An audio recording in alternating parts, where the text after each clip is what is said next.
All right, and a pleasant good morning to you from Tony'sPicks.com. This is Night Moves for Friday, December 5th. Thank you for joining me here on the show as we get ready for a great sports betting Friday, a big sports betting Friday in college football here with conference championships, 4 games, including a win and you're in scenario between North Texas and Tulane. Puts extra stakes up here with this big college football matchup on Friday night. Also, Mountain West title game as well. UNLV and Boise. They got the wrong teams in there, but those are the 2 teams that'll battle it out in the Mountain West. Also, Kennesaw and Jacksonville State, Troy and James Madison will preview those games here in just a moment. And we'll also preview a big NBA card for Friday night, as well as some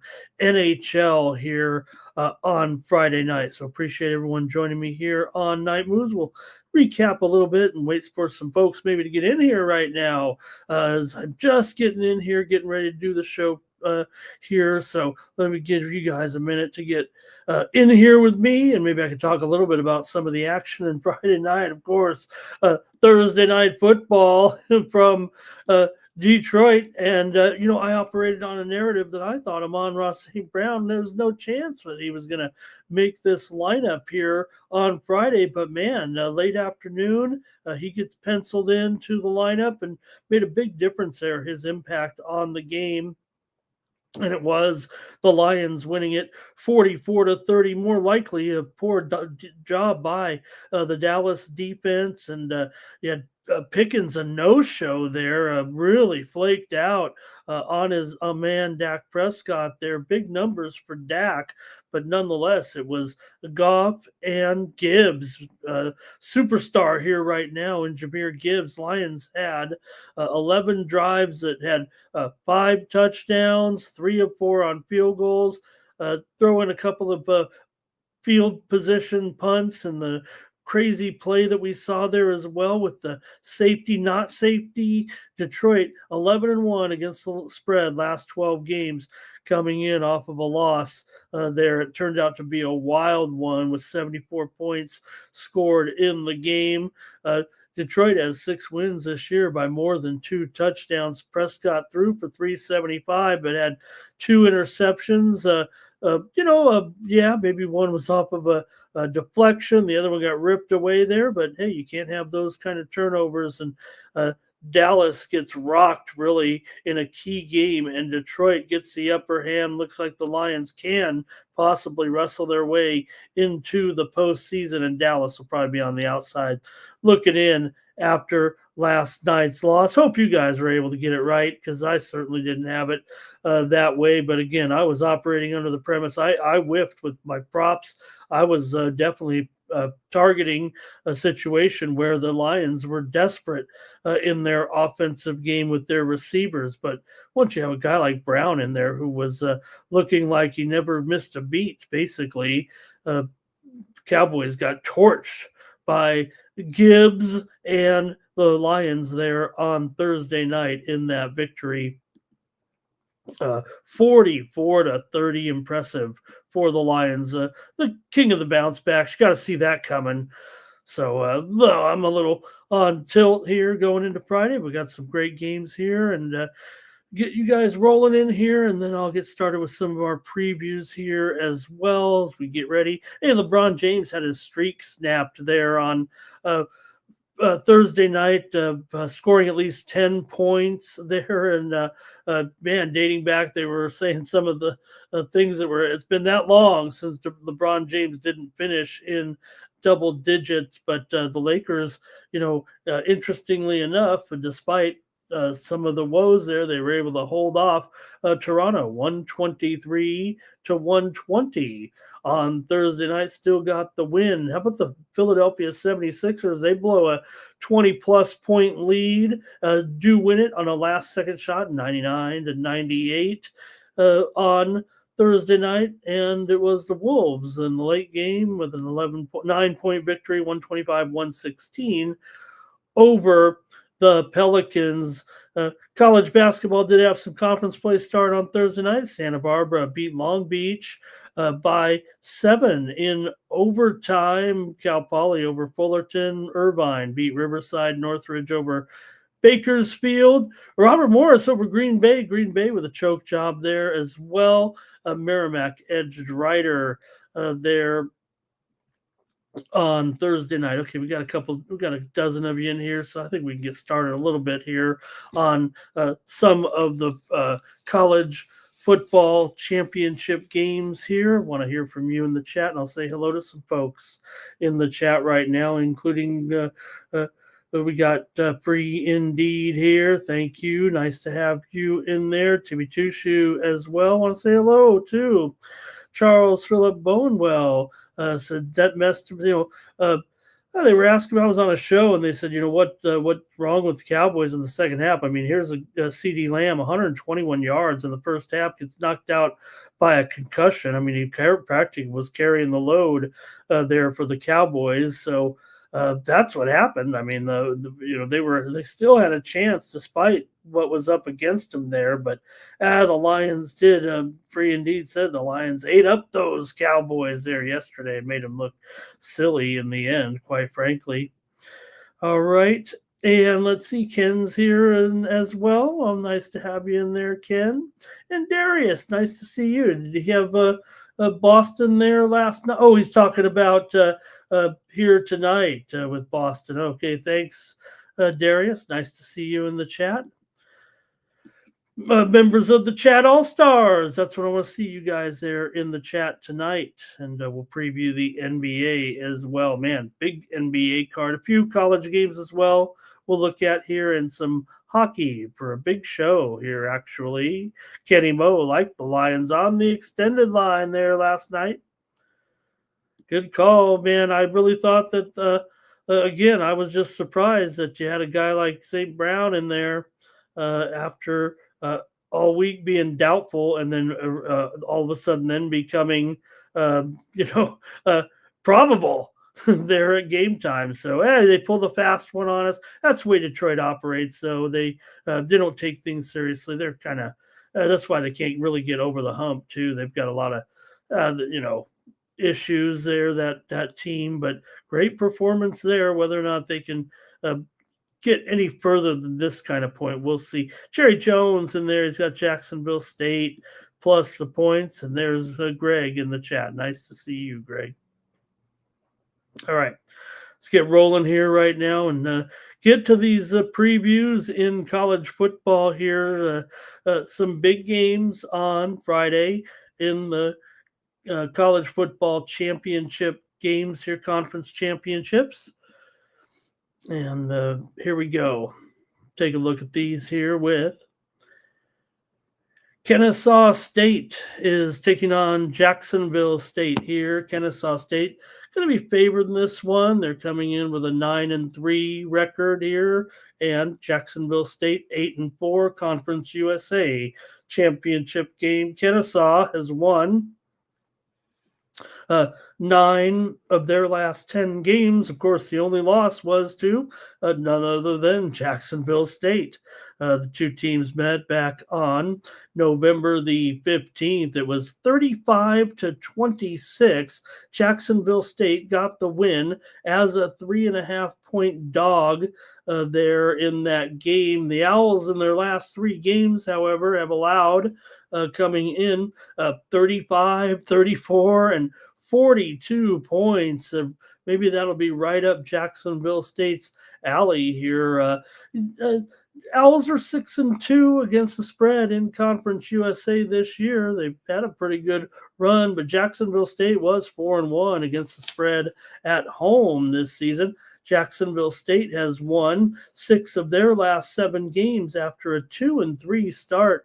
Jacksonville State, they run and run and run some more, and that makes the clock run, but still you got a high total here. But man, when you run like this team does, basically have run for over 200 yards in 10 of their last 11 games coming in. They've got a disciplined quarterback in the freshman Creel, but he only has 1,000 yards passing, 6 touchdowns, and 3 interceptions. Kennesaw, a good quarterback in Odom. He quarterbacked Wofford last season, has done a good job here this season. Kennesaw is 5-1 to the over in their last 6 games. Jacksonville State is over in 8 of their last 10 coming into this one.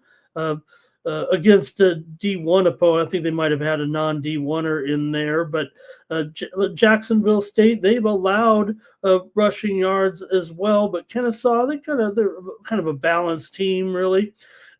Gamecocks are 4-0 against the spread as home underdogs this season. They're getting a couple of points here in this one. And the last 4 years, the team that won the title game had scored more than 48 points in kind of a wild game. Jacksonville State won last year's title game 52-12. Also, the previous meeting before these for these two teams was won by Jacksonville State. I'm talking about the one before this season, the previous meeting between the two teams last year, 63-24 at Kennesaw as a 17-point favorite. So in the game 3 weeks ago, Kennesaw outgained the Gamecocks 579-451, but they had a turnover problem in that game. So two coaches that have done a pretty good job this year in their first year. None of these guys have been targeted yet for advancement, if you will, like some of these other coaches right now. And really, this is kind of a stunner of a championship game, as both these teams had long shot odds to win this game when the season started. Jacksonville State was 25-1. Kennesaw State was 50-1 to win this championship game. This is a 4th road game in 5 weeks for Kennesaw. The Jacksonville State's been at home. This is their 3rd home game in 4 weeks. So I'm going to go ahead and take Jacksonville State here in this one at home, plus the points against Kennesaw. Look, with all that running, that clock's going to run, but this has been a high-scoring championship game in the past. So I'm going to take Jacksonville State here in this one.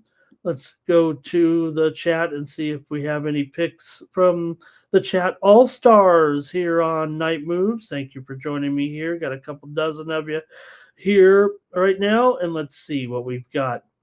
Let's see, Cal Dog. Nice to see Cal Dog in the chat here today. Kennesaw's on fire, says Kenny Moe right now. Yeah, hey, they've done a very nice job. They coming on here. Look, like last year, remember Kennesaw just won 2 games only last year. This year it wins 10 games to earn this title spot. You know, Odom, he's accounted for at least 5 touchdowns in each of the last 2 Owls wins, but really winning against this team is just something they seem to have a little bit of trouble with right now. And let's see here. These teams score crazy, says Kenny. He might like the over. And Victor Rojas says, need some good info. Oh, man, I wish I could come up with some good tidbits for you on this one. I'm just going to take Jacksonville State plus the points at home.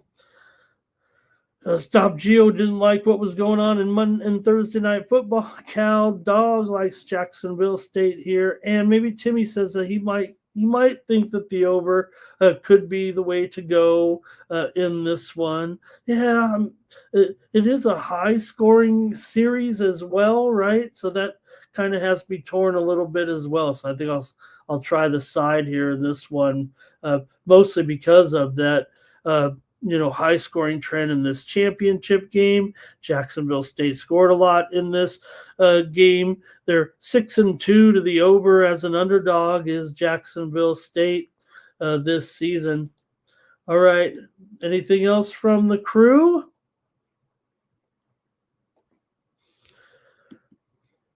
Yep, they got the run game, but maybe the defense, right? So Kennesaw 7-2 against the spread in their last 9.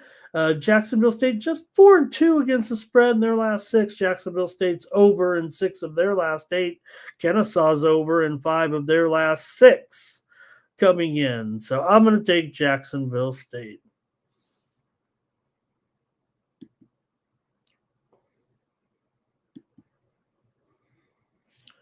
All right, a team here in James Madison hosting Troy in the Sun Belt Championship game. And yeah, with this one, you got a team in James Madison. They got to figure they're still alive to make the college football playoff. They're going to need basically Virginia and Duke to upset Virginia. Maybe the other team from Virginia can get in for James Madison here. Their coach just recently going to UCLA, and now Madison's got their next coach. So I don't know. Are they already getting ready for next season? What more can you do if you're James Madison? You're on the cusp of the college football playoff. You've lost only one game all season, and that was to Louisville, 28-14. While you could talk about the teams in the college football championship, they were no match for a pretty decent team in Louisville. They lost to them by 14 points. So JMU 23-17, last 41 as a favorite. They also have gone over in 5 of their last 6 games coming in. James Madison here, 18-13, last 31 against the spread in conference games. These two teams did not meet this season, nor did they meet last season. James Madison won 16-14 at Troy back in 2023. Troy has won this game in 2 of the last 3 years, back in 22 and 23. Troy did win this championship game, so there's a little bit of experience here. But James Madison with that 23-point spread here is kind of recognized as again pretty strong team. The total's only 48. So what are you trying to say here? You got a game that's going to be around I would guess 35-14 or so. Would that's still only 21 there. So maybe a little bit light on the total, but what do you think here? Trojans have been held to 16 points or fewer in the games they've lost. And if they don't get 16 here, I don't know if it can necessarily go over, but with just a couple of touchdowns, maybe here it still can get over. The Trojans have 4 losses this season, by 11, by 21, by 13, and by 33 points. Troy is 4-1 against the spread as a road underdog this season. They're also 12-5 against the spread as a road underdog over the last 4 years, and they're 25-9 against the spread in conference games. Troy's gone under in 4 straight games coming in. They're also 24-8 against the spread in their last 32 off of a win. So there's a lot of positive trends for Troy as far as the spread. This is a conference championship game. I mean, they're 6-2 in conference. They certainly had a pretty decent year here. Somebody had to go try to take on James Madison in this game. Let's see what you guys have here with the chat all-stars here. Again, James Madison's going to need Duke to upset Virginia in the ACC championship game. JMU's been crushing their opponents. There's no doubt about that. They have some of the best ranks as far as yards per play in the country, yards per game, and scoring margin. But again, they're playing their own ilk, and they are here too. So make no mistake.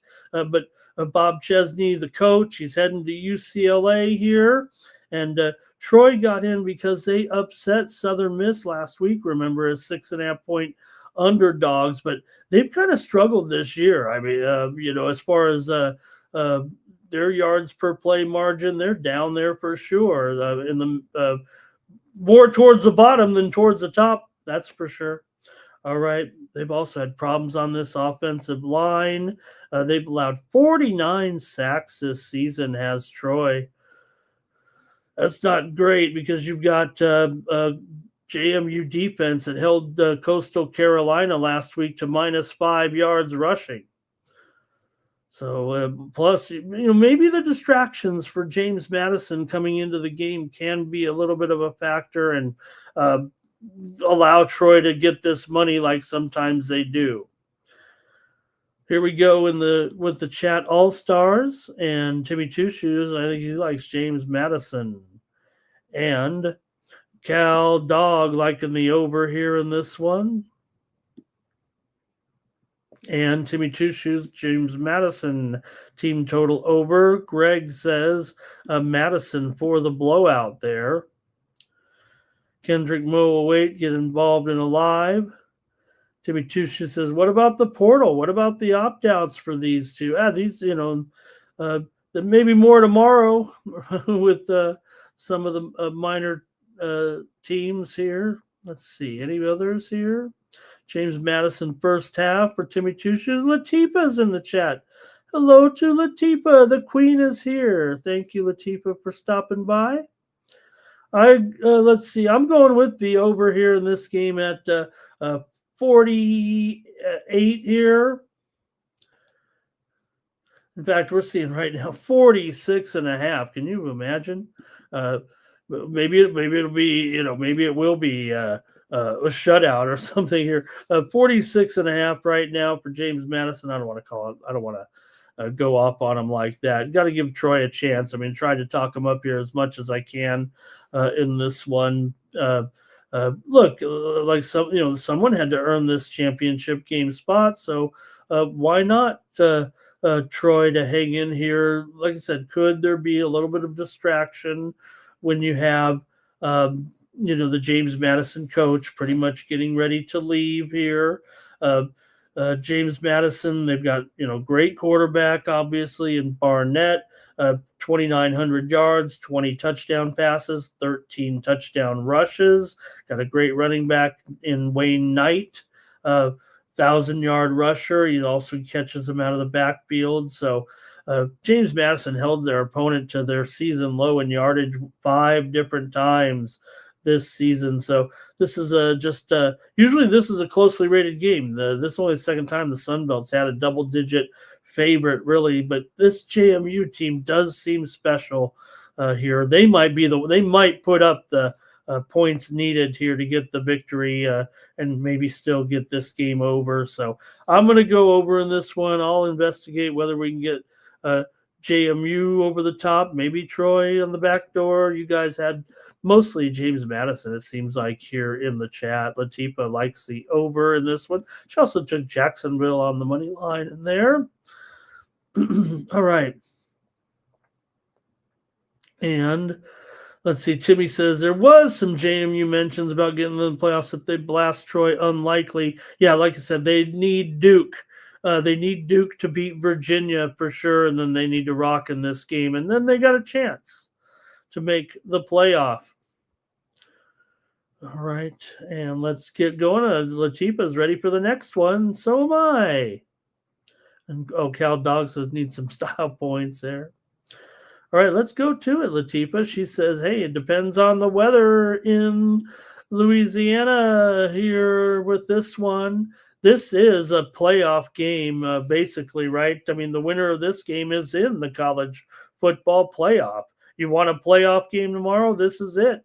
North Texas and Tulane here with Tulane at home. They are dog here in this one, 2 Maybe it's 2 right now. There's 2.5s out there, 66.5 with this matchup. We put a little half a point on there with North Texas, two pretty good quarterbacks. Mestemaker in here for North Texas. He's been terrific. But Retzlaff, the former BYU quarterback, he's been awesome as well, especially not only with his arm, but with his feet. So the winner goes to the college football playoffs. So this is one of the biggest games in the history of both these schools, the biggest probably. But the coaches, they're gone. Got North Texas coach Morris. He's off to Oklahoma State, and Summerall for Tulane. He's off to Florida. Both will coach in this game and remain with the team if they make the playoffs. But we just had signing day, and there'll be plenty of distractions here coming into this game. It feels like they did not play each other during the regular season. North Texas has been the stronger team statistically. They basically have the number one offense in the country at 512 yards per game and 47 points per game. North Texas is also 10-2 ATS this season, covering by an average of 9.6 points per game. Tulane did have a little bit of a tougher schedule here in this one for the Green Wave here. Coming in at 7-1 in conference play. They did allow 45 and 48 points in their two losses this season. Tulane 5-0 in games decided by 8 points or less. Tulane's in the title game for the fourth straight year. They went win, loss, loss in the last three. Tulane also 8-3 against the spread as a home underdog. It's a rare role for them, actually, believe it or not. Basically, maybe twice a year. So I don't know if that is actually a rarity, but Sumrall 32-19 in his career against the spread as a head coach. Also, he is 23-10 in his career in conference games.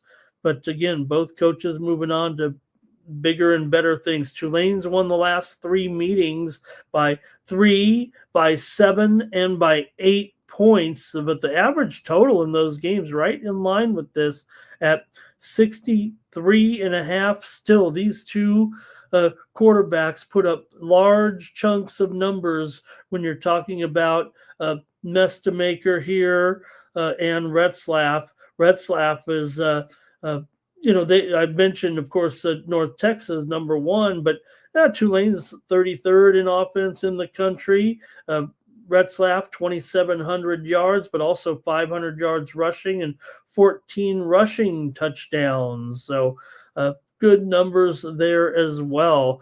I think it does. I'm going to take the over here. This one at 66.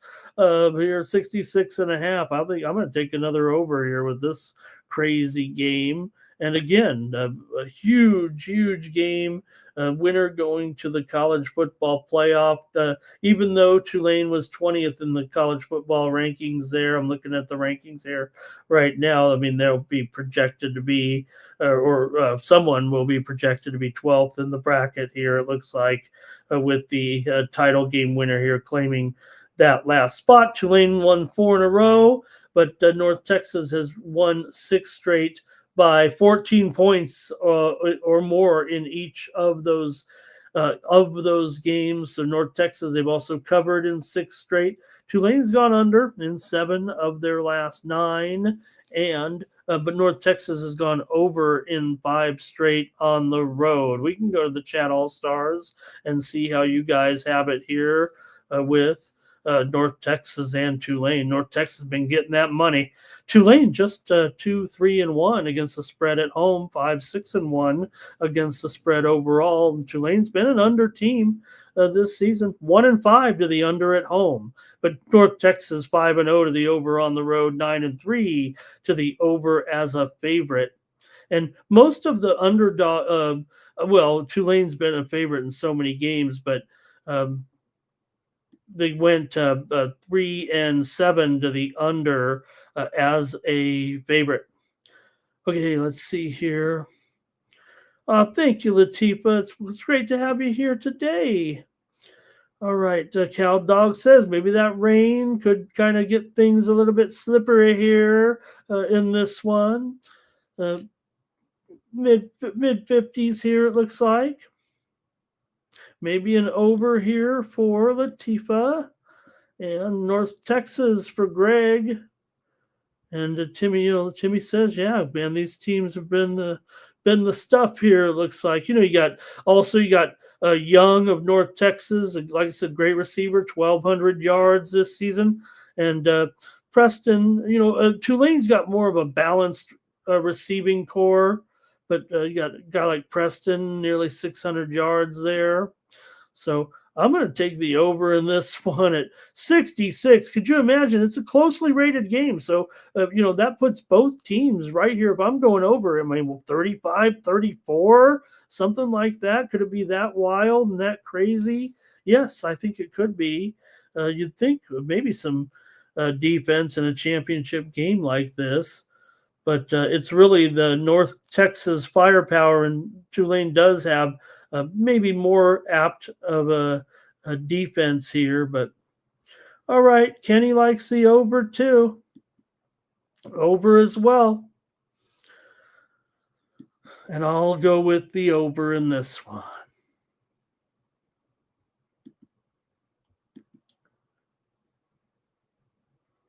All right, let's go out to the Mountain West where the New Mexico Lobos are going to take on the San Diego State Aztecs. What? UNLV at Boise State? Is that the right matchup? Now, New Mexico beat both UNLV and Boise State. San Diego State beat both UNLV and Boise State. How did they get to this map? Well, they used a computer, of course. They used AI or something like that. They used a power laden schedule, power ratings, strength of schedule to put UNLV and Boise State in the game, despite the fact that both these teams lost to both New Mexico and San Diego State. Okay, I'm whining a little bit as a San Diego State fan. San Diego State doesn't deserve it. They would have ended up hosting this game anyways, and they don't get any fans. They even said that they might have to play the game in the baseball stadium, so probably didn't want that. Mountain West pulled some numbers out of a hat or something like that, and ended up with the same championship game as between two teams that UNLV can never beat Boise.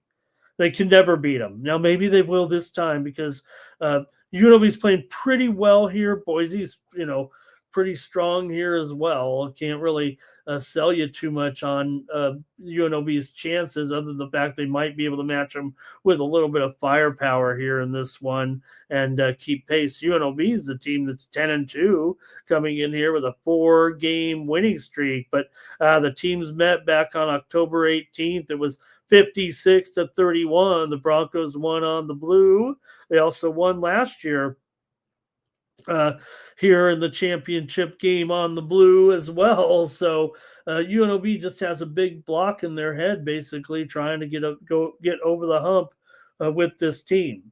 The Broncos have won 9 straight meetings between the two teams, and not only that, they've covered 5 straight in the series. Boise rushed for nearly 300 yards in that 56-31 win over UNLV in October. Boise State's won the last 2 Mountain West title games, including that 21-7 victory at home last year over the Rebs. The last 8 years, though, the Broncos have played in 7 Mountain West title games, winning 4 of them, and that was UNLV's first title game appearance last season. So have they learned? Have they grown? Look, I think they have the better quarterback in Calandria. Yes, Madsen does, he is in this game. We'll see if there's rust. He had a good year last year. He's missed a lot of games this year, but he's, expected to play in this one. Calandria came over from Virginia last season over to the Rebels here this year. He's only a junior. The Rebels scored nearly 38 points on average in their last 2 games. Coming in this one, they're also 8-2 against the spread. Their last let me get the numbers straight here on this Rebel run here. 10-5 against the spread last 15, dating back to last year. Just 1-5 against Boise in their last 6 games overall. The 4 straight failures, I guess, against them here right now. I thought it was 5 straight. Whatever it is, it's just been a domination by Boise State over UNLV. Does that change here in the Mountain West title game? This is the 4th meeting between these 2 teams in the last 2 years. So those numbers, that is not a long stretch when talking about the matchups of a sample size. Those have been crunched up here in the last few years. These 2 teams have played quite a bit. It was a 13-point spread, by the way, in that game back in October that Boise won and covered. So Madsen cleared to return, but will he be rusty? It'd have to be the question here right now. So look, Rebels have big time problems on defense. I mean, they got one of the worst defenses in the country, but still have a decent yard per play margin. And we'll see. I mean, Madsen's basically missed 3.5 games, before getting cleared here into this one. So, 12 straight losses to this team. Can they do it? But the Rebels here on a hot streak with these basically these road covers here with Colorado State a few weeks ago. They walloped them 42-10. Let me go to the chat all-stars here. UNLV coach Mullen is 62-14 straight up lifetime when his team has the better record than the other team. Here we go, chat all-stars. Latifa wants James Madison in the okay, she says, let's go UNLV, even though Boise always wins. Can they get the upset here finally? Come on, Rebels. Now, look, did have the spread up there 4, but actually it's 5 right now. So if I'm going to look to take the Rebels here, better get an extra point. In fact, there is some, no, it's pretty much 5 market-wide. In fact, it's either 4.5 or 5 total here, about 59.5. I'm going to give the Rebels a big chance here to cover this spread on the road. I'm taking UNLV, maybe homer it up here in Las Vegas, but I'm going to try the Rebels here. I think they're playing well enough to at least make sure that they can stay within this 5-point spread in the game. Okay, let's see. A few more picks from the chat. Could Boise have a clunker, says Timmy Tushu. Also, let's see. Timmy thinks, maybe I should go over here in this one at 59.5.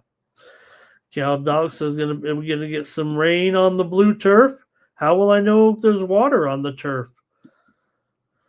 All right, and Latifa's got 5.5 there with UNLV. Sports fan, hello. Nice to have sports fan in the chat here. UNLV team total over 26.5. All right. Thank you, sports fan. And that looks like it from the chat all-stars. So I'll take UNLV, and that's our look at the 4 conference championship games. Should be great to have those games on a Friday night. We do have NBA action on a Friday night. We got to get into it and preview this big card here on Friday. Let's go over to the NBA now. And start it off with, here's the Lakers taking on the Celtics. Now, Luka's going to miss another game. He's off to the birth of his second child. His wife had a baby here, apparently, or about to, or ready to, or did so. And so Luka had to go back home. No Luka, didn't bother the Lakers yesterday. They got the win. Close game, no doubt, but the Lakers did win on the road over the Raptors, 123-120 as a dog in that game. They actually had a bit of a bigger lead They led 67-58 at halftime, and then got rocked there a little bit in the third quarter, making a close game. But the Lakers end up winning, despite the fact that LeBron did not finish in double digits. But still, Lakers come in 16-5. Boston here, 3-game winning streak. This is, I think, the Amazon game of the night here. Celtics a 7-point favorite. I mean, I know they're playing well, but uh, maybe because of the back-to-back Toronto coming out of Toronto as well here, and uh, given LeBron's age, I guess. What I'm trying to look for other excuses here as to why the Celtics playing much better. We've been talking about it here now for a couple of weeks. How the Celtics look drastically improved or picking up the pace here. Finally, they've covered 6 straight. Lakers are 12-5 against the spread. Their last 17 overall. They've won 8 of 9. Lakers have gone over in 5 straight games. 10 of the last 15 meetings between these two teams have gone over. Although Boston is just 5-7. They're 5-7 to the under as a favorite. Still, Lakers 8-2 to the over as a dog. Boston has gone, let's see here, over in 4 of 6. In those games here, they rocked Washington. They're on the back-to-back as well. So although they're at home, not as, I don't know, as much of an advantage. Or maybe it didn't take a lot of effort after beating up on Washington 146-141. They crushed them last night. We did have some winners here in the NBA on the Night Move show yesterday. DeAndre was with us. DeAndre gave us Celtics here yesterday for an easy winner, laying those 9 points. So what do you think with the Celtics here? Big favorites on the Lakers. Could they lay out the Lakers? The Lakers don't show much signs of slowing up, although they had failed to cover in 3 straight games before that game last night. Just when you want to doubt that the Lakers can get in there, I mean, they were the ones that did the job there against a Toronto team. You know, figure the Lakers, as well as they were playing, hit the road after a loss. All right, here we go. Ken says no Luka. And Latifa's got her plays in there with the Sixers, the Thunder, and the Knicks. And Timmy Two Shoes hit it with the Hachimura there yesterday. And Latifa going to go over there with Boston and the Lakers. Does Ken think it'll be a blowout here, a good blowout? Take the point, says Latifa here with the Lakers.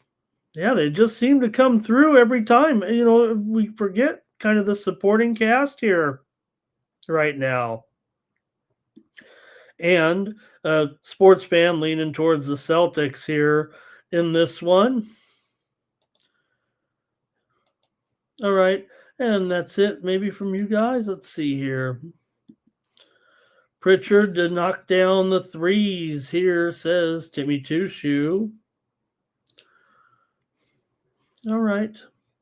Yeah, it just seems to me like the Lakers keep on performing here. I mean, maybe they'll be affected. Who knows? Maybe LeBron has to sit one here again, but they kind of need him, right? Without Luka here right now. And I think that's kind of the storyline here with this one. But again, Boston, yes, they have covered all these games in a row right now and doing a good job here, ATS. But the Lakers have been solid against the spread this year as well.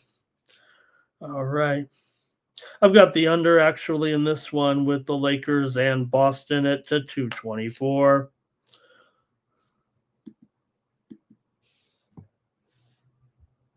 All right, Florida battle here with Miami taking on the Magic, and the Magic are favored here by 5.5.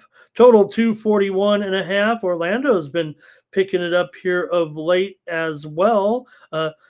Miami is in a total funk as far as covering the spread. Now they have been winning some games in there. They blasted the Clippers. They covered that one.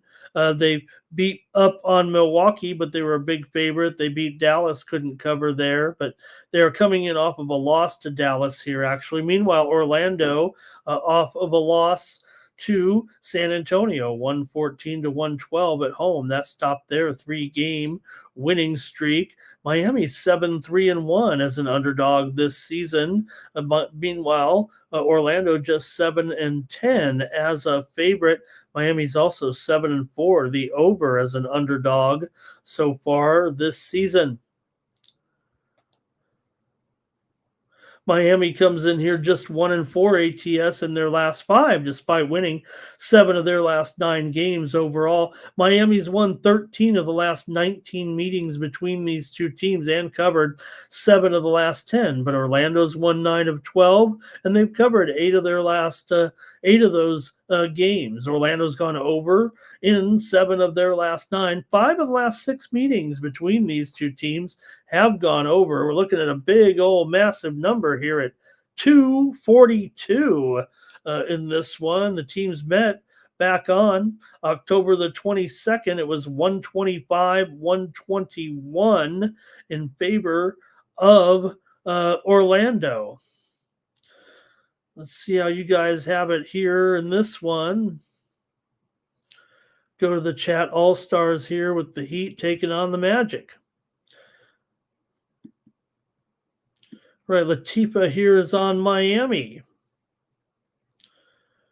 And let's see, Ken's on Miami as well. Cal Dog liking Miami. Everyone here. Look, yeah, we've been kind of back in Miami, it feels like, right? Most of the year. It's just that Orlando kind of had their number a little bit in this series.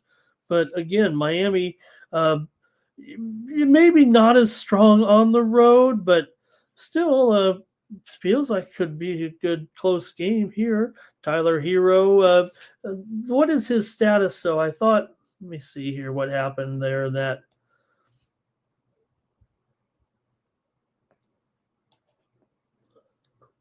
I thought they had put back the so now he's questionable with a toe injury. So he makes his return, and now he's found his way back to the injured list a little bit. Powell is questionable here.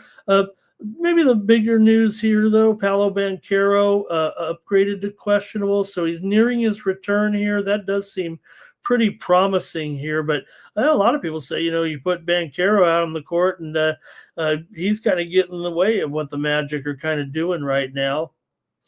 So we'll see if that holds true. I mean, you're not going to, take him out of the lineup or anything when he returns. You just feel like you want a guy like Banchero still in there here, but all right.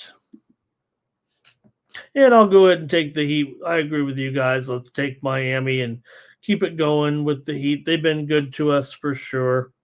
So I'll go with the Heat in this one.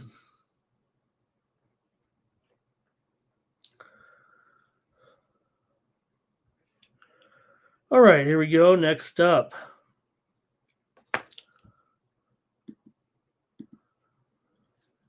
Trailblazers and Pistons action here on Friday night. You got the Pistons favored by 7.5. This total, I was typing these in kind of during the football game, but man, this one's gone down here. It looks like to 235.5 or so. We're seeing this one drop considerably lower. It feels like right now with the Trailblazers and the Pistons.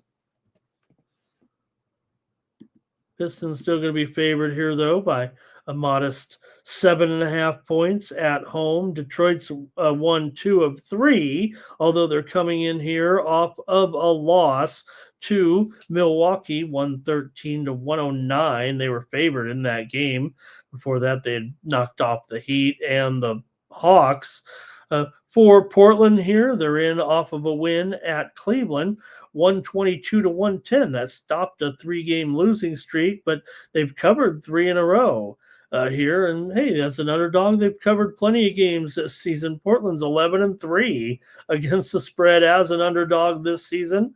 Detroit's 9-8 as a favorite, hard trying Portland, although just 6-7 against the spread on the road. It's been the games at home when they've been a home underdog that they've been stronger here. They actually were favored in some of their road games early on, remember, believe it or not. So let's see what you have here in this one. Portland taking on Detroit. Portland's covered 4 of their last 5 overall, although they've lost 8 of their last 11. Portland's covered 8 of the last 10 meetings between these two teams. That's a 5-year sample size. Detroit's just 1-5 against the spread in their last 6 games overall, but they've won 8 of their last 9 games at home straight up. Detroit's gone under in 4 of their last 5. They've won 15 of their last 18 games right now as far as this hot streak. And yeah, they've lost 3 of 5 here, and some of the luster is gone from that incredible start, but you can't take those wins away right now. They're still sitting here with a great record, but maybe they're starting to come back down to earth a little bit. Maybe Portland's starting to gain a little traction, a little momentum here. See what the chat all-stars say in this one. Timmy says the Trailblazers are consistent enough to kind of keep up and cover this spread. Latifa has Detroit here for the win. And could be another big game from Cade Cunningham. Stop Geo says he didn't have a great game. He'll be fired up tonight, it looks like, is what he's saying here. Portland's 14-8 to the over this season, 8-5 to the over on the road. But 235, we've already seen this one going down. I've got the under here in this one with Portland and Detroit. This one's going to go even further lower. I'm pretty sure. I think it may go to 234.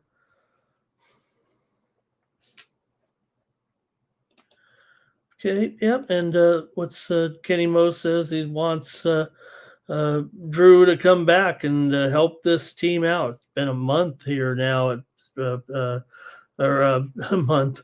Been a few games here for sure, says Kenny Moe. Robert Williams questionable, Klingon questionable, Murray questionable. And for Pistons, Sasser questionable, Robinson questionable. Let's move on. The Hornets are going to take on the Raptors here on Friday night. Raptors a big 8.5-point favorite here on Charlotte, maybe down to 7.5, I think. Yeah, 7.5 total, 231.5 here.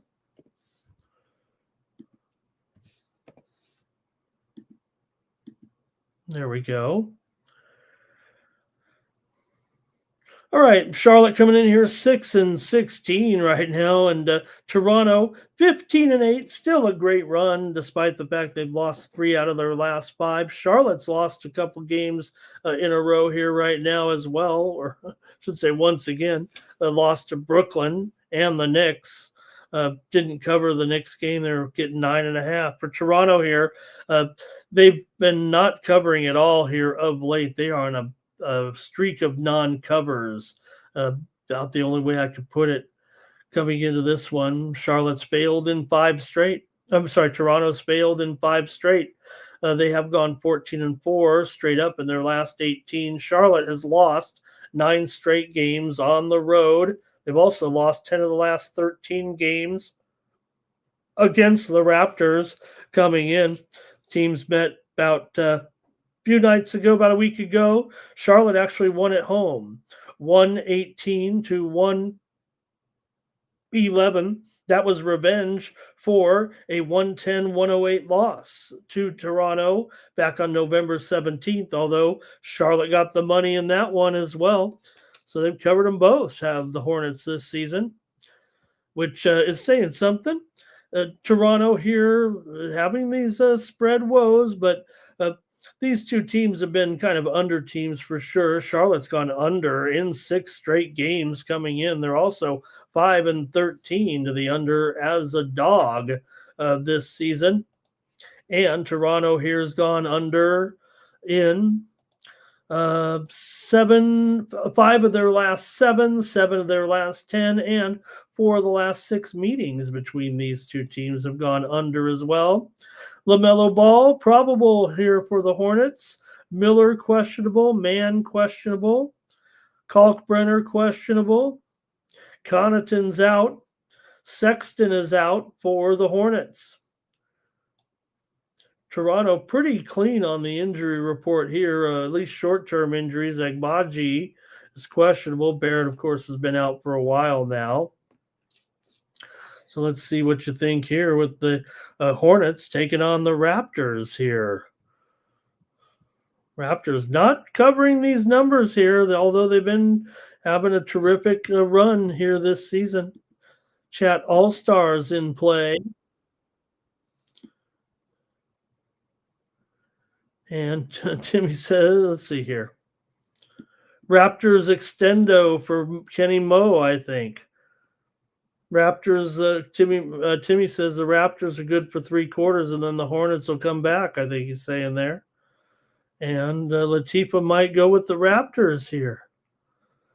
Timmy Two Shoes, Raptors first half. All right. And for me in this one, I got to take another under here with these two tonight at 231.5. Give me the under with the Raptors and the Hornets.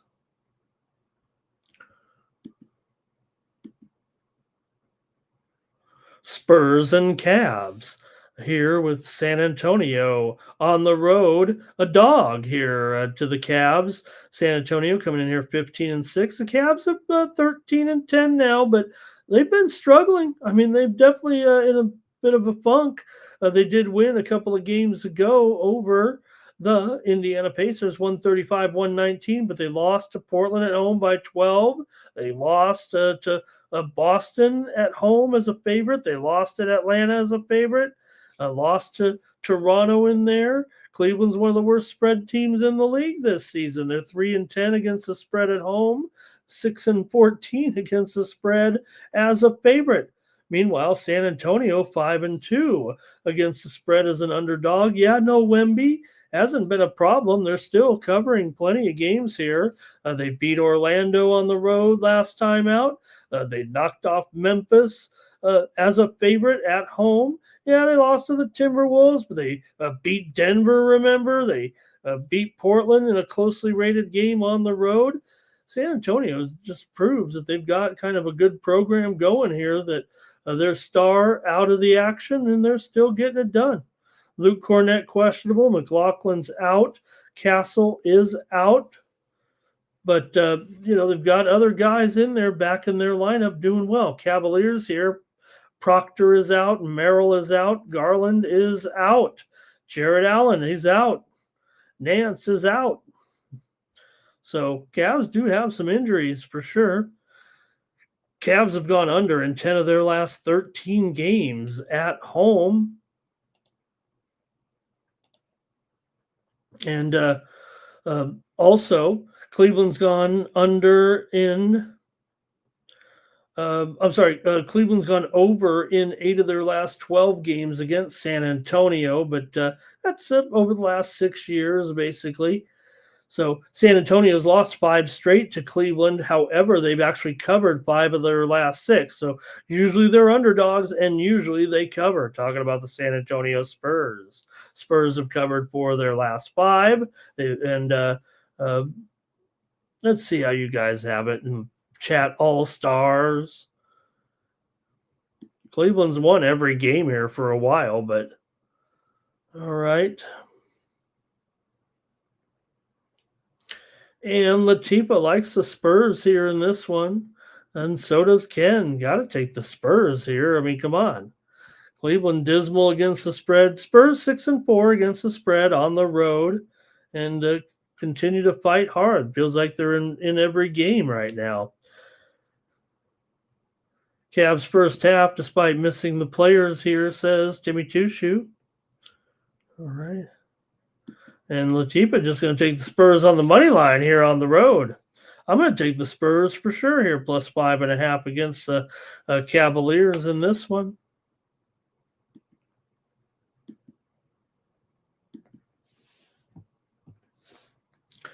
Utah Jazz head to the Garden and take on the Knicks.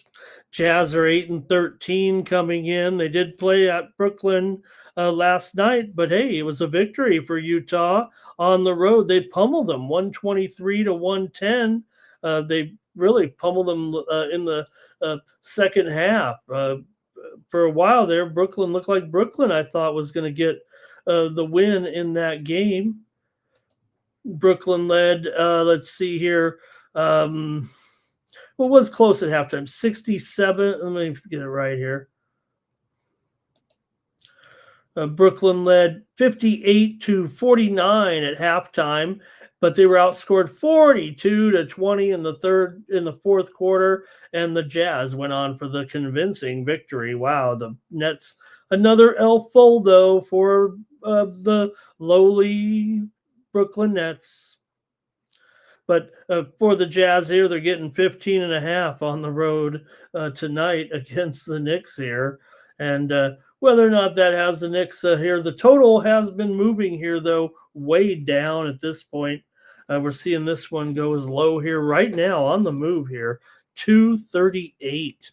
3-point move here within the last since we've been on the air, it feels like right now. Like I said, I put these other totals in here quite a while ago, and now you're seeing this one here at, let me see here, I'm having trouble with the graphic here real quick.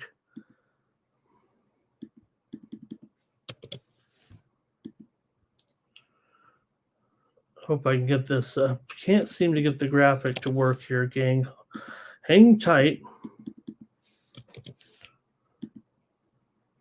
Am I still on the air? I'm wondering, because my graphics are not working here at all of a sudden. So looks like I'm working, but anyway, his Knicks are 15 and 238.5. Let me see if some of these other graphics are work. Maybe I'll just leave the old graphic up there. At least it's working. I just can't update it right now. So it's 238 here, though, with a pretty steep drop in this one, should be noted. And look, the Knicks have been going under quite a bit here of late. The Knicks have gone under in 5 of their last 6.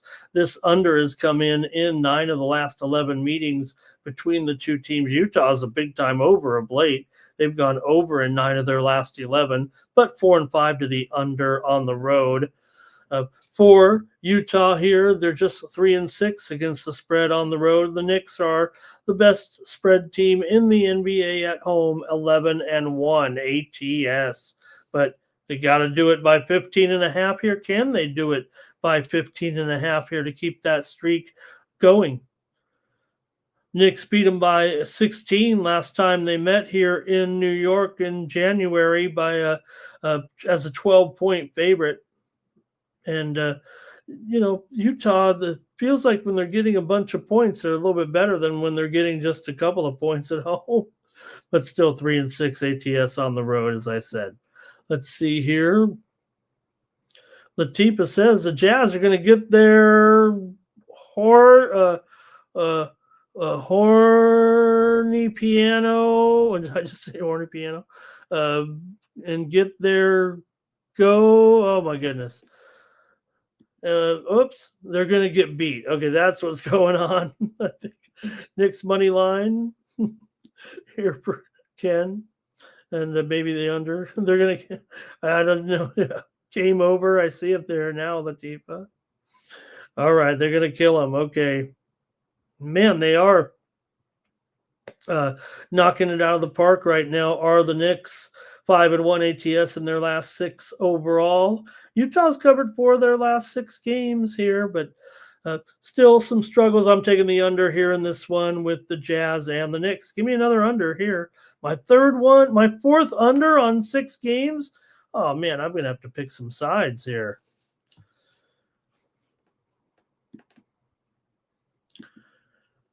All right, the Nuggets are taking on the Hawks here in this one. You got the Nuggets on the road, 15-6. Hawks come in 13-10. Hawks have lost two straight here right now with losses to Detroit, and they lost by 23 points to the Clippers.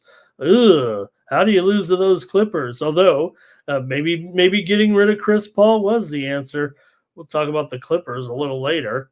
Denver, meanwhile, comes in here off of a road win at Indiana, 135 to 120. Denver's been alternating wins and losses here for a couple of weeks right now. Denver fighting through some injury issues here of late. Aaron Gordon's been out for a while now. Strother's out in this one. Brown's been out as well. Spencer Jones questionable for the Nuggets. Jalen Johnson and that calf injury there. He came up lame in that Clipper game, and they still ended up getting blown out of that game. Porzingis questionable here. Toppin out. Jurisic out for the Hawks. Hawks are just 3-6 against the spread at home so far this season, although they are 8-4 against the spread as an underdog. Denver's 12-7 against the spread as a favorite, 8-3 against the spread on the road. So they do have spread success. Denver almost better on the road than at home. It seems like where maybe they end up just laying too many points half the time. Still, Denver 5-0 against the spread. Last 5 meetings against these two teams. It's gone over between these two teams in 7 straight games. Meet twice a year. But Denver's won them all, been winning them all and covering them all every time in this series. Atlanta's gone over in 8 of their last 12. Denver's gone over in 6 straight. And like I said, not only 7 straight overs, but 6 straight overs between the two teams here in Atlanta over the last 6 years. See what you got here in this one, Atlanta. Okay, here we go. Nuggets are angry. Expect a blowout, says Ken. Timmy Chushu says Denver's really been taking these guys, beating them up. I know, but they lost to Dallas back there the other night. They lost to the Spurs as a favorite at home. So it just feels like they're inconsistent. And if that's the case, this would be a game where they're not going to be up to snuff, so to speak. All right, I'll go ahead and make my call here in this one. Yeah, but Trey's been out, Latifa. Trey's been out all month right now with a knee injury. No timetable, I don't think, on his return. He's been out more than a month here right now. Okay, Timmy says parlay Denver and Oklahoma City. Oh, man, I kind of want to take I'm taking Atlanta here in this one, you guys. Give me the Hawks in this one. I'm taking Atlanta here.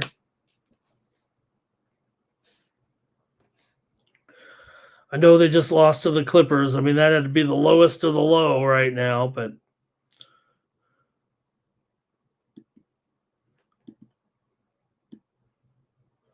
okay, 76ers and Bucks here. 76ers on the back-to-back. They lost to the Warriors. They blew a 20-something point lead in that game last night. That wasn't good. And Warriors were able to come back, take the lead, only for the 76ers to hit that shot at the buzzer to get the win. So a little bit of emotion there for the Sixers. So you could think that maybe they go on the road here and maybe have some struggles, right? Figure coming off the high, but the Bucks have their own set of problems here right now. Not only is Giannis dealing with injury, but the talk of his departure as well here, coming hot. Came down with that calf injury. He's out again here. So is that going to be enough here with 70?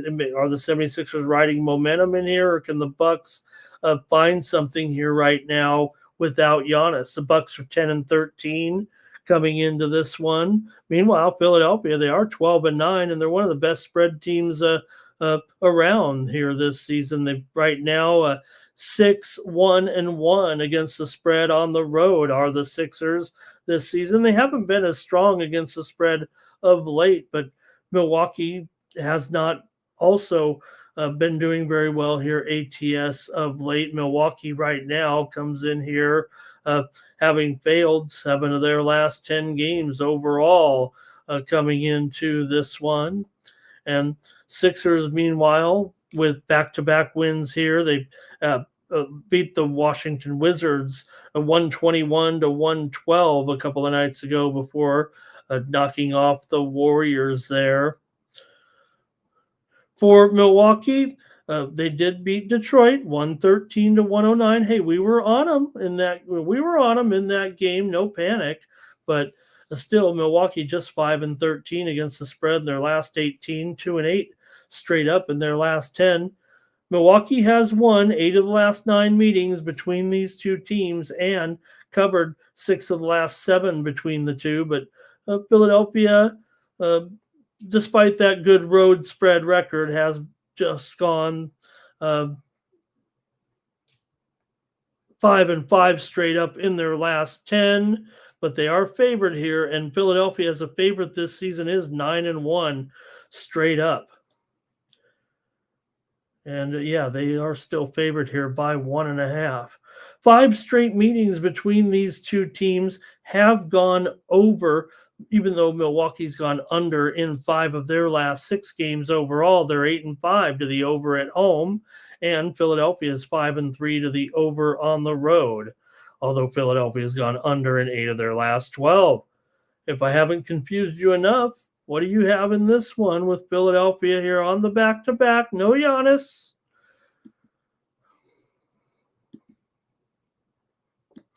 Here we go. Not much from the crew here in this one, so I got to make the call. I think the Philadelphia 76ers to win and cover here in this one against Milwaukee, even on the back-to-back. I think Philadelphia can do it here. Look, Embiid there, they talked about, he was back in the game there, so maybe he'll be available in this one as well. Again, maybe it's a negative. It did feel like he was kind of getting in the way and bogged down there a little bit, the team. That, when their demise came and the Warriors were coming back last night, but still they were able to salvage the victory. Cal Dog says 76ers on the money line. And I'm in with you, Cal Dog. Let's try it. Let's try them again. Let's try to win another one here on the road. And Jimmy says if Embiid's playing, I'm on the Bucks. Yeah, well, hey, you know what? That's what the same thing as last night there. The thing was, I will say this, the 76ers won that game. The Warriors covered the spread.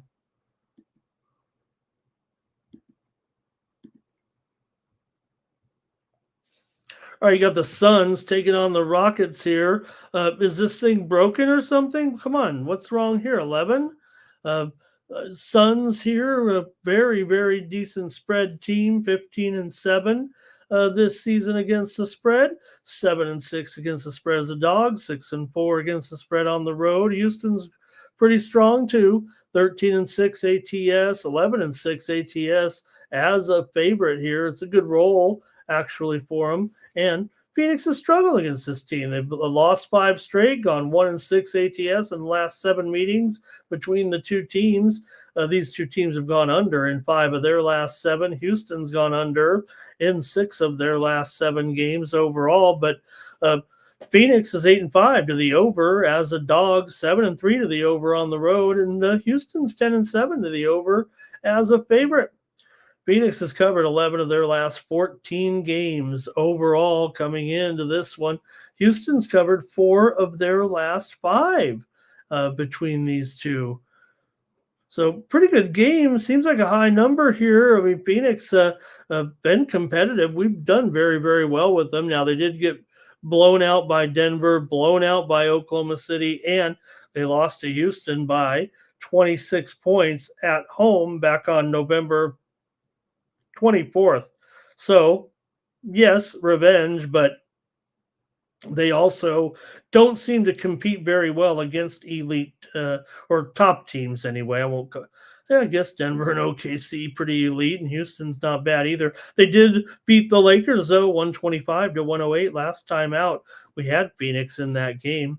Houston, meanwhile, they're knocking them down pretty much here. They blasted Sacramento and covered 15 and a half there the other night. They did lose to Utah, but remember that was on the back end of the duplex game on the road. After they beat them by 28, they lost to them by 8 the next night. But Houston with a win and cover over Golden State and a win and cover over Phoenix recently. So let's see what you guys like in this one with Phoenix taking on Houston. All right, and let's see here. Grayson Allen for Timmy Two Shoes. Cal Dog says take the Suns. Ken says take the Suns. Most definitely. Okay, I will. 11 points. I mean, look, we've done pretty well with Phoenix. If they get blown out, good. I guess it could happen. It just happened to them a little bit, but maybe a little bit of revenge for Phoenix. They should be good enough to exact some revenge, considering they're such a strong point spread team this season. And they're not doing too bad either. 13 and 9. Like I said, don't know if we totally saw it coming here. Houston's on a roll, no doubt about it. Still with a great record right now. Jimmy Chusa says Brooks will get a T.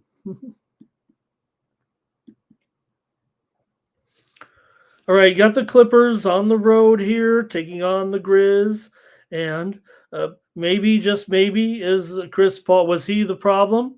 Maybe the Clippers are about to turn it around right now after they cut Chris Paul and then went on, but they didn't cut him, actually. I think they're trying to still work out, right, what they're going to do with the situation. But the Clippers blasted the Hawks 115 to 92 on the road. Maybe they were just feeling loose. They got that, guy off of their shoulders a little bit. Maybe they'll feel a little looser here right now because they were in a bad funk here, but they are favored on the road against Memphis, which Memphis was pretty hot here for a while. They had won 3 straight, albeit against New Orleans, these Clippers, Sacramento, and then they lost to Sacramento, lost to San Antonio 126-119 as a 5-point dog.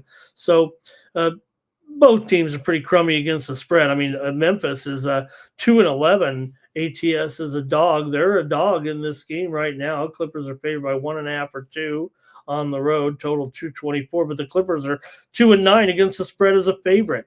Still just 5-7 against the spread on the road. Memphis 4-6 against the spread at home. Clippers have covered 5 of the last 7 meetings between the two teams. Clippers just had failed 5 straight before that win over Atlanta. 6 of the last 9 meetings between these two teams have gone under. Let's hear from you in the chat. Chat All-Stars. Grizzlies to win here. This looks like an over, says Ken. And Timmy Chushu says he thinks it's an over here as well with the Clippers and the Memphis Grizzlies here on Friday night. All right. I also like it over, so I agree with you guys. Give me the over in this one with the Clippers and the Grizzlies.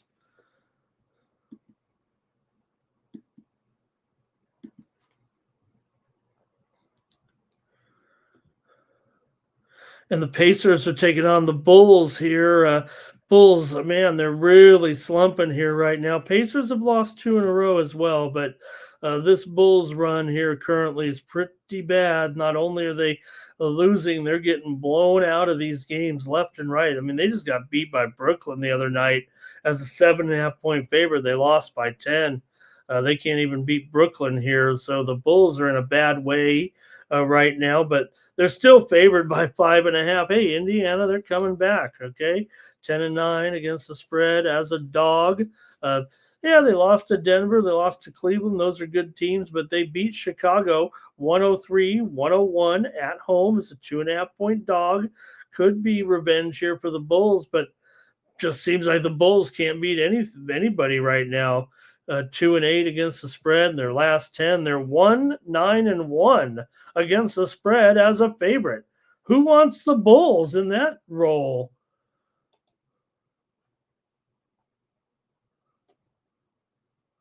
All right, Chicago comes in here right now. 1-7 ATS in their last 8 as well.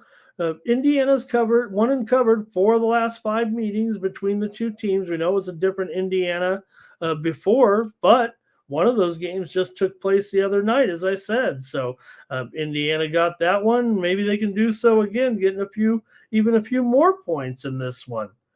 Indiana's covered 6 of their last 8 overall, despite the fact that they've lost 13 of their last 16 games. They seem to be competitive and hang in there. So I'm taking the Pacers here in this one, plus the points against the Bulls. Maybe this will be the one the Bulls get healthy here a little bit and finally find a victory. I mean, remember, they were playing pretty well there for the first part of the year. But let's see here. Injury-wise in this one, look, a clean bill of health for Indiana other than their long-term injuries coming into this one. But for the Bulls, Desumu, he's questionable. White is questionable. Smith is doubtful. Okoro is doubtful. And Jones is doubtful. They've also have Asinge is questionable. Herder is out. The Bulls got all kinds of injuries. I mean, you better just take the Pacers on the money line. Williams is probable. Terry is probable. That's a lot of it. That's a cluster of injuries. Indiana probably win this game. I got to take the Pacers in this one. Massive injuries for the Sixers here. Cal Dog says Indy plus the points. And Sports Fan likes the over, and Timmy Choo Shoes liking the over as well in this one. Yeah, Pacers have been going under of late for sure on the road. They're 2-8 to the under on the road this season. Bulls are 4-7 to the under as a favorite. I'm going to take the Pacers. All right, Mavericks and Thunder will wrap us up. Really the only kind of late game here, 9:30 Eastern, 6:30 Pacific. Hey, Dallas is looking good, man. I mean, Cooper Flag. Look, with all due respect to Con Kneppel, Cooper Flag just did something that only one other player has ever done, and that player was LeBron James when he was able to get that scoring mark here for Dallas. And to me, he is now the favorite in the Rookie of the Year race. But given the odds that he is here currently, I know it's starting to go up rapidly, but I think now's the time to strike on Cooper Flag to win the Rookie of the Year. If Kneppel had his moment, and I don't know if this is ever coming back. I mean, all of a sudden, Cooper Flag, this 18-year-old, is looking pretty good. Going up against Oklahoma City here makes it a nice attraction here on late Friday night. Oklahoma City's been on a tremendous tear. They're awesome. Don't cover every time, but they still get the win most of the time. They're actually just a 50-50 proposition ATS this season. That's going to happen when you're favored by all these points game in and game out. Dallas has been a great cover. 6-3 against the spread on the road, 11-6 against the spread as a dog here. And they've also covered 4 out of the last 5 meetings between the two teams. Oklahoma City, 10 straight wins, but just 3-6 ATS in the last 9. 8 of the last 12 meetings between these two teams have gone under, but I don't know here with the way Dallas is playing. They've been scoring here. Yeah, they don't have the best defense in the league, that's for sure. 2 teams met already once this season. OKC won by 7. They were favored by 9. I think that was their. Did they play twice already? Oklahoma City did fail to cover in their last 3 games until the win over Golden State the other night. They won by 12. They were favored by 11.5. Got that money.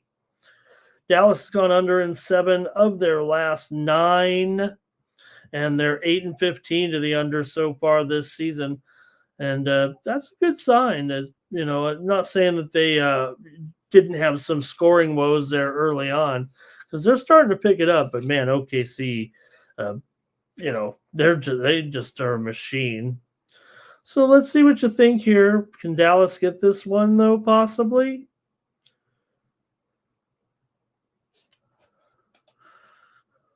Spread wise, anyway. Here we go in the chat. All Stars. Is AD even playing here? Says Ken. Yeah, for the Mavericks here in this one, Washington questionable, Gafford questionable. Right now, Lively's still out. So, yep, nothing with AD yet.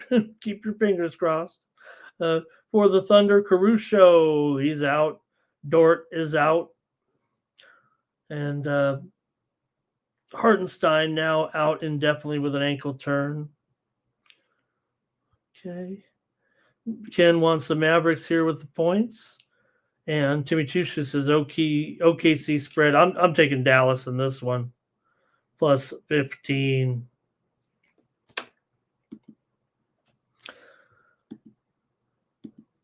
And that's our look at the NBA for Friday night. Let's go to the college ranks now and take a look at this card for Friday night. Good college card here for a Friday night. We'll take a look at a few games here on the college card. And let's start it off. In conference play, why not? Where I've got Quinnipiac taking on Iona, top of the board here with the conference action tonight.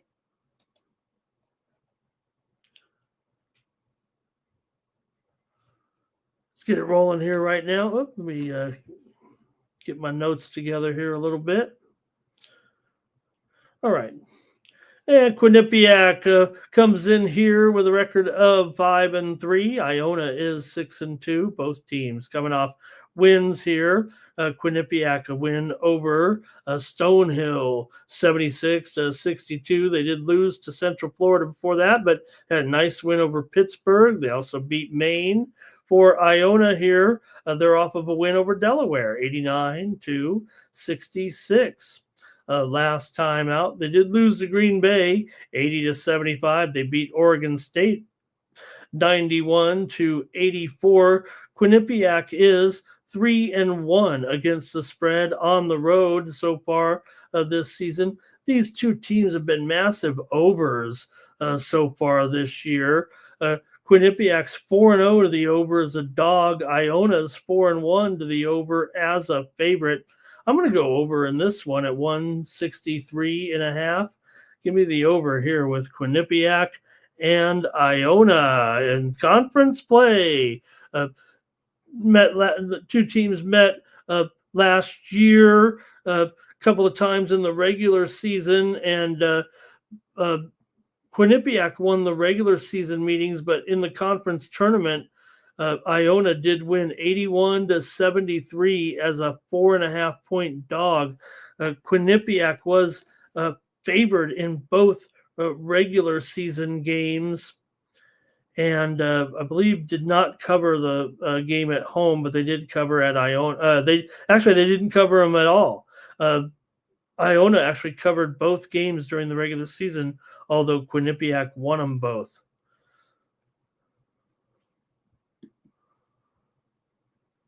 All right, let's see here. Timmy will go with me with the over in this one. I want to preview a conference game from that conference. Let's get to a big one here. All right. Gonzaga will take on Kentucky here in this one with Number 11 ranked Gonzaga coming in here. This one is a bit of I want to say not necessarily a neutral site game, but you know how it is with Gonzaga. They'll find the kennel anywhere. But this one is being played in Nashville, Tennessee. Gonzaga comes in here 7-1. They suffered their first loss of the season last game to Michigan. Remember, Michigan hammered them and put a beat down on them 101-61. Kentucky, meanwhile, lost to Carolina 67-64 as a 7.5 point favorite. Gonzaga's 6-2 ATS, but 1-2 against the spread on the road.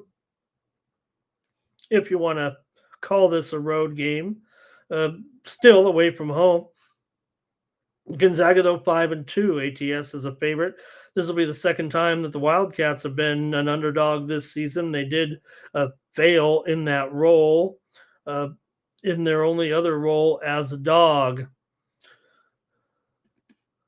So Gonzaga here still favored by 5.5 here, despite, losing that last game. Let's just be fair. They lost by 40 points in that one to Michigan. And now Kentucky's not quite Michigan. I get that here, but I'm going to go over in this one between Gonzaga and Kentucky at 159.5. Give me the over.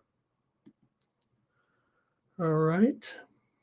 Timmy, we're looking forward to seeing how they play against them. Hey, we got to touch on this one. There'll be some fights, probably. Might be some insults hurled when Cincinnati takes on Xavier here at the Cintas Center. That's Xavier's home, but you got the two Cincy schools meeting up here. That's always a great game between these two. Last year, wild one with Cincinnati winning 68-65, although they were an 8-point favorite and did not cover. That was the first win in a while for Cincinnati. XU had actually been covering the games between these two teams. Cincinnati so far this season just 2-6 against the spread so far, 0-1 against the spread as a dog, but Xavier's 2-4 against the spread as a favorite. Xavier's gone over in 6 of their 9 contests so far, but Cincinnati's 2-6 to the under so far this season. But at 145, I'm going to be taking the over in this one with Cincinnati and Xavier. My play's on the over here between these two. Look, last year, I know it was only 133 for an under, but last couple years before that, it had gone over. And I think right now, either be more kind of what Xavier's play is here. Like I said, they're 5-3 to the over at home. So I'm going to take the over in this one with Cincinnati and Xavier. And let's see here. Timmy likes Cincinnati. Cal Dog likes the over in this one. Keith Just Truth joins us in the chat, and he likes Cincinnati to get it done here. Yeah, look, Cincinnati definitely had some struggles here covering some numbers so far. But look, anytime you get together with your hated rival, let's see here. Cincinnati is 1-5 ATS in the last 6 meetings against Xavier. 5 of the last 6 meetings between the two teams have gone over. Xavier's gone over in 6 of their last 7. Xavier's covered for their won and covered for their last 5 here. Cincinnati also 0-5 ATS in their last 5 games. I'm going with the over here.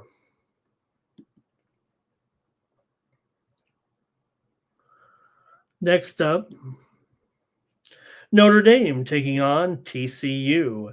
TCU favored in this one by 7. And the total 139.5. Could be 7.5 here now, it feels like. Maybe a little bit of a move here on TCU coming in. TCU has won 3 straight. They've won 5 of their last 6. They've covered 5 of their last 6. TCU off of a win over Wisconsin, 74-63 at home. They also beat Florida. They routed Kansas City. They lost to Michigan, but they got the money. Notre Dame, meanwhile, comes in here off of a win over Missouri, 76-71. They lost to Houston, beat Rutgers, did not cover, lost to Kansas before that. TCU is 6-2 against the spread so far this season, but Notre Dame 2-1 ATS on the road. Notre Dame's 0-3 to the under as a road dog. TCU's 2-4 to the under at home. TCU's been a long-term under at home. 15 of their last 19 games at home have gone under. And that's the way I'm going to probably look at this one. I've got to go under here with Notre Dame and TCU at 139. Man, I'm going with all totals here. My usual, of course, but okay, let's see here. Keith is on Notre Dame, but Timmy's on TCU. All right. Hey, that's it for the college baskets for what I've prepared for this show. So let's go to the hockey tonight. There are 5 games in the NHL. And I'm still working on my goalies here. So let me see if I got them right here tonight with the Golden Knights taking on the Devils here. Let's go. Not going to pop them up there on screen because I want to see if, like I said, I'm usually very strong on these overnight goalies, but for some reason right now have not been. But all right, for the Golden Knights here, I'm expecting Akira Schmid in the pipes here. And for the Devils, man, they're good at home, aren't they? Markstrom in here likely against Vegas tonight. Man, the Devils are 9-3 at home so far this season. But hey, Vegas is 5-2 on the road. In fact, they are overall here now 5-2-4. Should be noted on the road. Meanwhile, for New Jersey, they are 9-3-1 at home. One of the best home records in the league. Vegas won 2 straight here over San Jose and Chicago. Only won those games by 1 point at home, so they hit the road here, going to New Jersey after beating Chicago 4-3 a couple of nights ago. New Jersey, meanwhile, is on a 3-game losing streak all of a sudden with losses to Philadelphia, Columbus, and Dallas here coming in. So see what you guys have in this one. If you'd like to take a crack at it here with the Golden Knights. Hitting the road, take on New Jersey. Golden Knights have won the last 3 meetings between the two teams. They won here 3-1 last season in New Jersey. For Markstrom here, 7-5-1 with a 3.55 goals against, 87.5% save percentage. And you guys have a few picks in the chat, it looks like. Let me go to the chat. All-Stars. And we've got Dorofeyev here for Timmy. Why not? Devils will fix themselves. And let's see. Devils to get it back here. Meyer for an anytime goal. All right. Hey, I'm taking the under in this one. I think Vegas' scoring is a little bit suppressed on the road. They're 13-9 to the over as a favorite. They have been going over quite a bit here of late. But I'm going to take the under here in this one with Vegas and New Jersey here. 5 of the last 7 meetings between these two teams have gone under. And I'm going to take the under in this one. Vegas has won 4 of the last 5 meetings between these two teams. Right. Next up, we got the Sabres here taking on the Winnipeg Jets.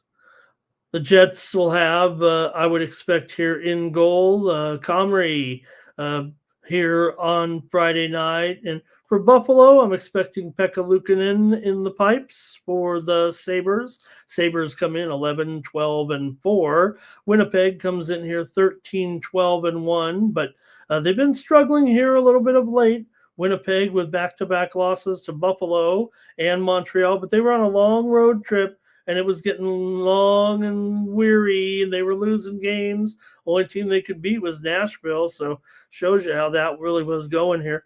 Buffalo, meanwhile, has lost also here their last game against Philadelphia on the road 5-2, but before that wins over Minnesota and Winnipeg. Buffalo, though, however, just 2-7 on the road so far this season. Winnipeg 13-7 as a favorite. So look, back at home, needing wins here right now. Winnipeg hasn't been off to necessarily a great start yet. They're just 6-5 at home so far, down about a unit a third or so. Is Winnipeg at home. Meanwhile, for Buffalo on the road, they've been here just 7-2, down 6 1/3 units. I'm going to go ahead and take Winnipeg in this one at a reasonable $1.25 price tag. Give me Winnipeg in this one. Probably up to $1.30 by now. Over here for Timothy Hawk.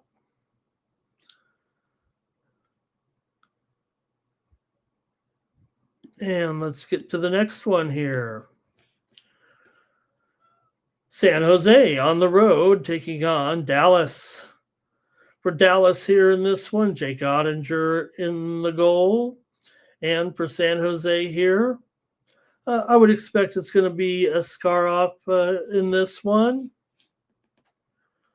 You got Dallas here, 240 right now. San Jose still not bad on the puck line, 9-8 as a puck line dog. Winnipeg 10-10 as a puck line favorite. Make sure I got that right. Yeah, that let me give those stats out again here. Yes, this makes better sense. San Jose, they've been an underdog in every game, so they're 20-8. I knew when I looked at the numbers there. San Jose 20-8 this season as an underdog. Obviously, they've been an underdog in every single game this season. Dallas, meanwhile, just 4-17 as a puck line favorite. That's not going to get it done, especially the 240 price tag. We continue to attack a lot of these puck lines here right now. We scored with several of them yesterday, including the Predators, the Penguins yesterday. We had them on the puck line as well. And we had the Rangers. Remember, we had a good day in hockey yesterday. We had the Bruins there. We had the Red Wings game to go over here on the show. Really good day here for us yesterday on Night Moves.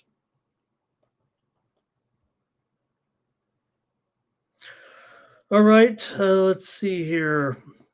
We also had the Blackhawks yesterday there on the show, on the puck line against the Kings. They won the game. So I'm sorry. I'm taking the Sharks. Of course, I'm taking the Sharks. Come on.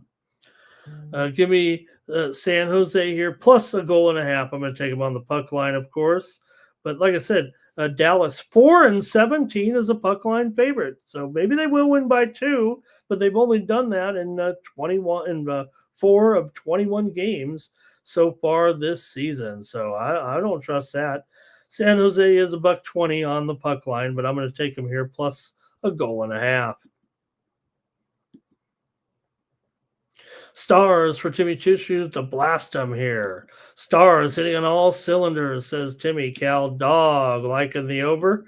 And Cal Dog maybe says maybe the Sharks with me on the puck line. Yeah, just look, maybe in years past right now, but I just feel like the Sharks have made enough strides here at this point. Two teams have not met yet this season. The Stars own this series. I don't have to tell you, what the numbers are, but I can sneak them in here.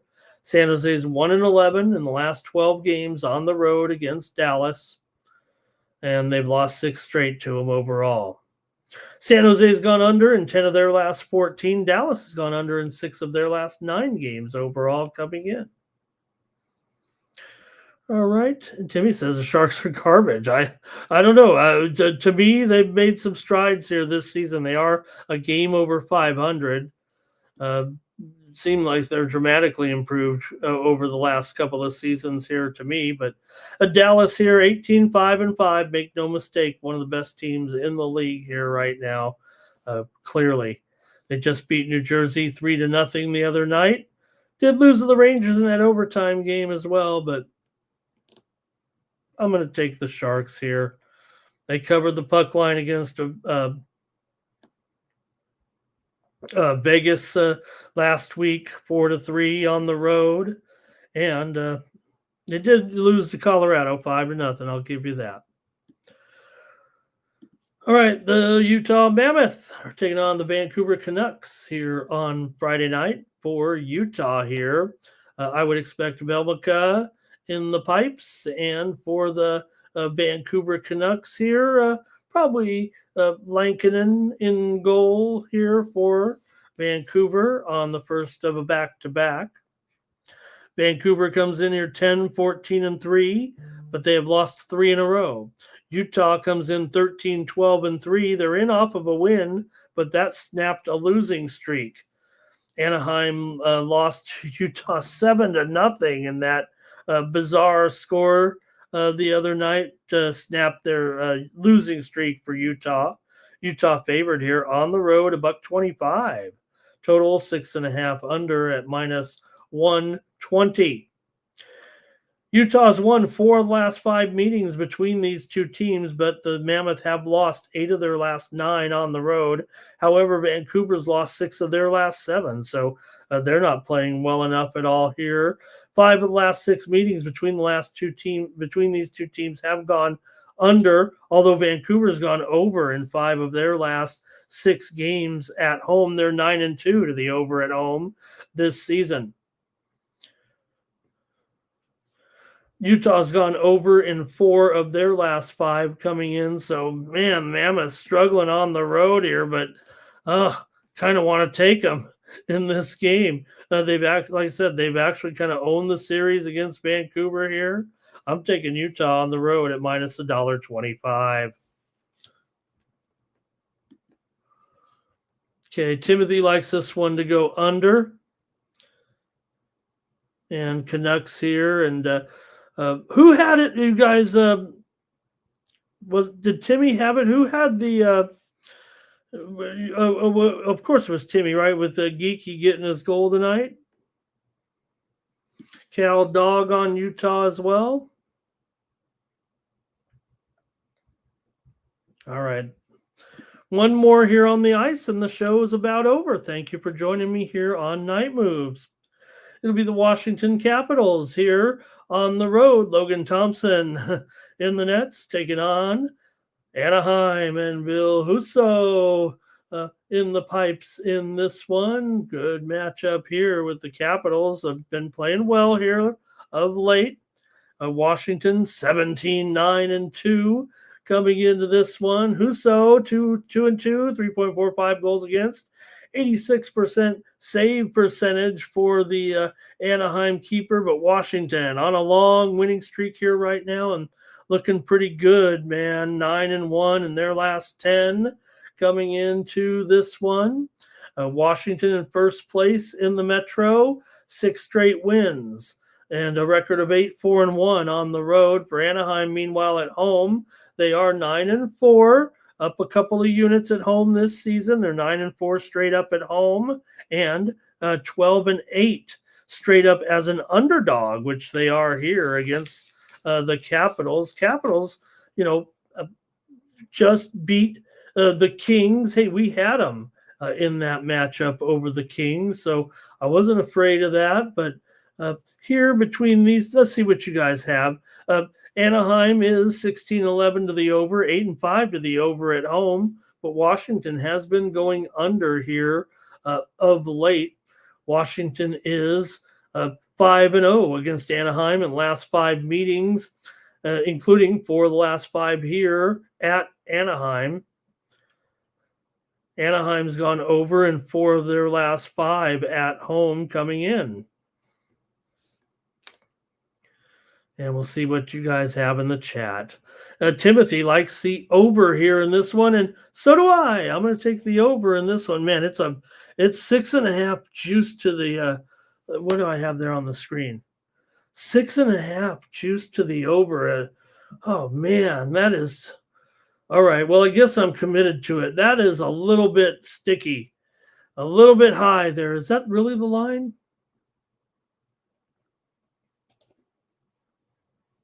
Yeah, it certainly is.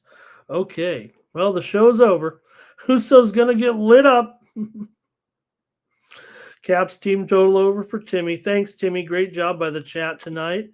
The chat all stars. Thank you very much for being here on Night Moves. We'll be back tomorrow with a big college football day. All those championship games on Saturday. I mean, we're right back in action, as well as a big college basketball slate, NBA, NHL. Back here tomorrow on Night Moves. Thank you for joining me here on the Tony's Picks YouTube channel. Make sure you head on over to our website, tonyspicks.com. Check out our premium picks. Hey, man, I got beat up there yesterday. I was banking on Amon-Ra St. Brown being out, and I hit the props on some of the other players, if you know what I mean, some of the lower rung receivers there. I thought Goff would be looking to spread it around and needing to go to the air because I thought they'd be trailing. That wasn't the case. So bad read there. But hey, I've been having a pretty good run over at Tony'sPicks.com. There you see I'm in the last 7-day leaderboard there, 27-20. But rough day. So I'm looking to come back in college basketball here and more sports on Friday. So check me out over at Tony'sPicks.com. There we go. Oh, sorry about that, gang. There it is. Check us out over at Tony'sPicks.com and use that promo code TonyT at checkout. Save 15% off the premium pick packages over there. Those are for the individual day packages, and I'll have a college basketball package tomorrow as my featured package over on Tony'sPicks.com. You know, you see me on some other shows, some other channels, but just know that my best picks are right here, the top picks every day over at Tony'sPicks.com. Check out all the handicappers over at Tony's Picks, and make sure you join me here. Join Tony tomorrow, 9:30 Eastern, 6:30 Pacific. Tony gets you ready for the day's action there with the morning show. The gang comes in, Tony joining Tony, and then don't forget, you got Rod there with the happy hour at 5 Eastern and 2 Pacific. And then Vegas Al here precedes me every night with a great show, the Look Ahead Show with Alessandro Rodriguez here on the Tony's Picks YouTube channel. And of course, all the Tony's great videos as well. Check those out and some others from our crew here at Tony's Picks. So really appreciate you joining me for my little slice of the pie here on the Tony's Picks YouTube channel. And for Tony's Picks, this is Ramon Scott. Night Moves. So long. Catch you tomorrow on Night Moves.